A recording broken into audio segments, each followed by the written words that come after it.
Hello students, let us discuss the remaining NCERT question and answers for the chapter Force and Laws of Motion.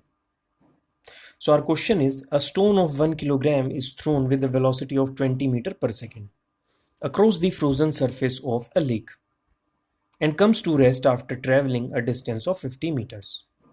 What is the force of friction between the stone and the ice? तो question में हमें बताया गया है कि एक stone है जिसका मास है 1 किलोग्राम।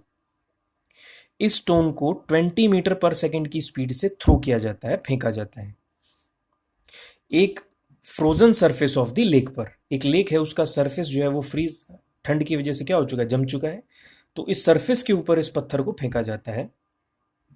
तो ये पत्थर क्या करेगा, ये बर्फ के ऊपर स्लाइड होता हुआ जाएगा, फिसलता हुआ जाएगा और 50 मीटर डिस्टेंस ट्रेवल करने के बाद रुक जाएगा। अब हमसे ये पूछा गया है कि what is the force of friction between the stone and the ice.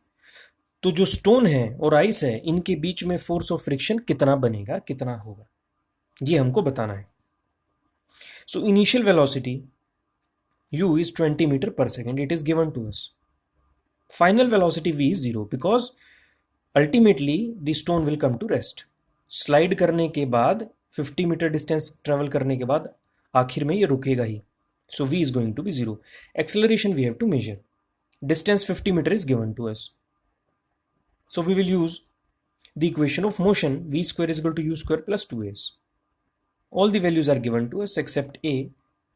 So if you simplify this equation, you will get a is equal to minus 4 meter per second square. तो ये रिटार्डेड मोशन है। Acceleration is negative का मतलब धीरे धीरे जो है stone की जो वेलोसिटी है वो डिक्रीज होती जाएगी जब वो स्लाइड करेगा इसके ऊपर और आखिर में जाकर के रुक जाएगा। So acceleration is minus 4 metre per second square. Now force is mass into acceleration. Mass is 1 kg, acceleration is minus 4. So F is equal to minus 4 Newton. So this is the force of friction between the stone and the ice. अब negative sign यहाँ क्या show कर रहा है, देखिए कि force of friction it opposes the motion of the stone, यानी जिस डायरेक्शन में स्टोन फिसलता हुआ जा रहा है फोर्स ऑफ फ्रिक्शन उसकी अपोजिट डायरेक्शन में एक्ट करती है। नेगेटिव साइन ये दिखाता है। The negative sign shows that force opposes the motion of the stone, यानी opposing force है। माइनस का मतलब this is an opposing force. Next question. A 8,000 kilogram engine pulls a train of 5 wagons, each of 2,000 kg along a horizontal track. If the engine exerts a force of 40,000 Newton and the track offers a friction force of 5,000 Newton, then calculate first net accelerating force, b the acceleration of the train, and c the force of wagon 1 on wagon 2. तो देखिए एक engine है जिसका मास है 8,000 kg और ये engine 5 wagons को पुल कर रहा है, अपने पीछे खींच रहा है। 5 डिब्बे लगे हुए हैं इसके पीछे। हर डिब्बे का जो मास है वो है 2000 kg और जो ये ट्रेन का इंजन है ये 40,000 न्यूटन की फोर्स एक्सर्ट करता है इन वैगन्स के ऊपर।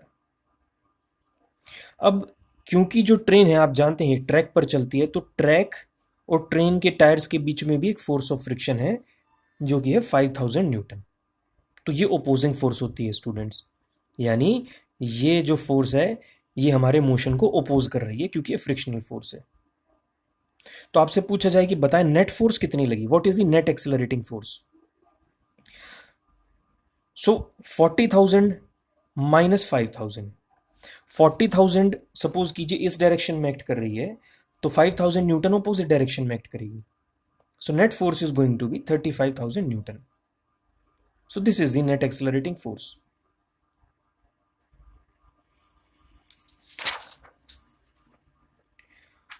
B part, here you can see this is the engine and these are 5 wagons. Now engine is exerting force of 40,000 Newton in this direction. इस डायरेक्शन में ये इंजन फोर्स लगा रहा है वैगन्स के ऊपर और फ्रिक्शनल फोर्स लग रही है अपोजिट डायरेक्शन में 5,000 न्यूटन। तो नेट फोर्स कितनी एक्सर्ट कर रहा है, 40,000 माइनस 5,000 सब्ट्रैक्ट हो जाएंगी, सो 35,000। Now calculate the acceleration of the train. हमको बताना है कि ट्रेन का एक्सेलरेशन कितना है।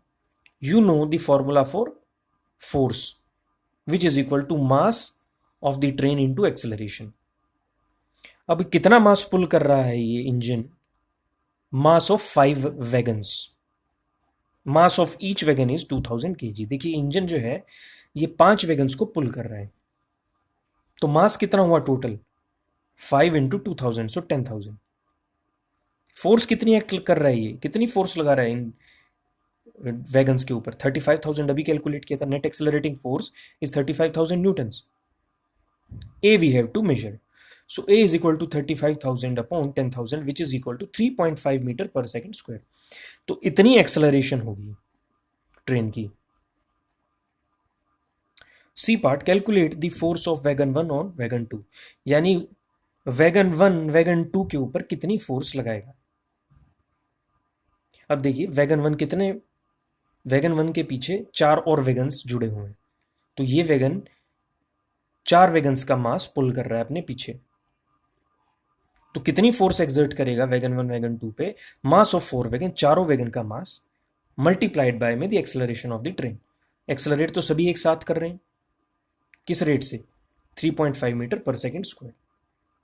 सो mass of 4 wagon multiplied by acceleration of the train. So 2000, एक का 2000 है तो 4 का हो गया 8000, इन टू में 3.5, सो सिंप्लीफाई करके आएगा 28,000 Newton. So force of wagon 1 on wagon 2 is 28,000 Newton. Next question. An automobile vehicle has a mass of 1500 kg. What must be the force between the vehicle and the road if the vehicle is to be stopped with a negative acceleration of 1.7 metre per second square? तो देखिए सबसे पहली बात तो negative acceleration है, तो हमको negative sign लगाना पड़ेगा with this value. Mass is given to us 1500 kg, acceleration is negative, हमको बतानी है ओपोजिंग फोर्स, वो क्या होगी? Mass into acceleration. So F is equal to 1500 into में minus 1.7, so minus 2550 newton. So this is the force between the vehicle and the road. और ये क्या करेगी? ओपोज करेगी, माइनस साइन है।